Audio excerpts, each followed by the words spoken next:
Hello, my name is Aaron Claiborne with Wisconsin Voices for Recovery. Today I have Mike with me to share his experience about stigma. How you doing today, Mike? I'm good. How are you, Aaron? I'm very well, thanks for asking. So now if you could tell me, uh, how does stigma harm people seeking or in recovery?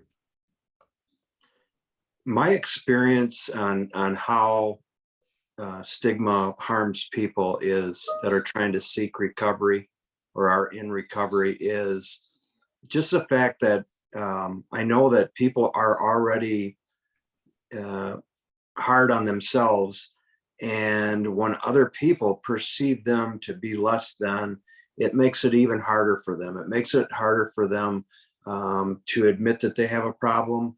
It makes it harder for them to finally make that decision to get help because they're afraid what people might think of them. Even family or friends or acquaintances, and so there's so many different um, areas where if you tell somebody that you have a drug or alcohol problem, all of a sudden they look down on you um, like there's really something wrong with you, like you're less than, and it's just not fair. I mean, my experience and it is, I've been in recovery 29 years, and I don't judge people. When I see somebody new coming in, I try and make sure that I put my hand out and make sure that they feel welcome.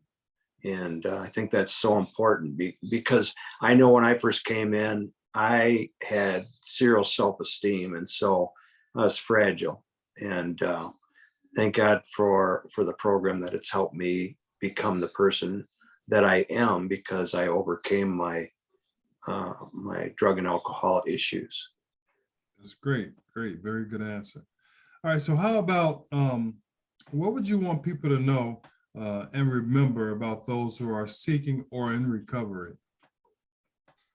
Well, I think the most important thing, and my experience has been, in most cases, when you see somebody, they if they haven't been in a situation where somebody, a family member or friend, has suffered from a drug or alcohol issue, it's really, it seems like people can become very judgmental. But on the other side of that, I've seen people that, because it has affected their family in some way, maybe it's a child or a parent, that they become less judgmental. It creates some humility, especially in a family where you never thought it was going to hit your family, and then all of a sudden it does. Yeah. And so it creates an environment where you see things different. I've had a chance to be in emergency rooms, and it's been interesting, even going into an emergency room and see the way different doctors or nurses, or if somebody was brought in there by a police officer, it's amazing to me, like the shift change. And all of a sudden you get people that are very compassionate and they want to do everything to help out.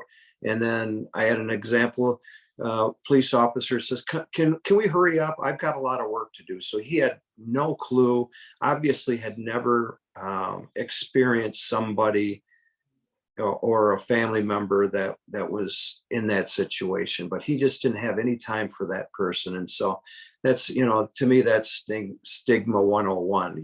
When somebody doesn't understand that they're dealing with a human being.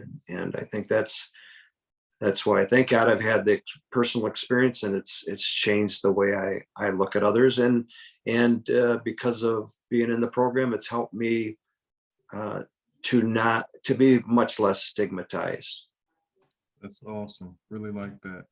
Well, thanks for taking the time to share your experience.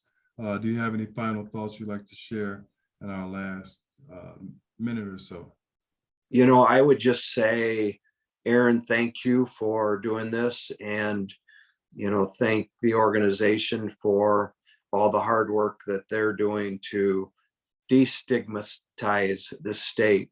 it's organizations like yours that can really make the difference between somebody seeking help and saving their own life or a family member's life and not. So thanks for all the work that you all do. Oh, and thank you for the work you do as well. All right, please check back each day during the month of July for others sharing their experience with stigma. Have a great night. Thank you.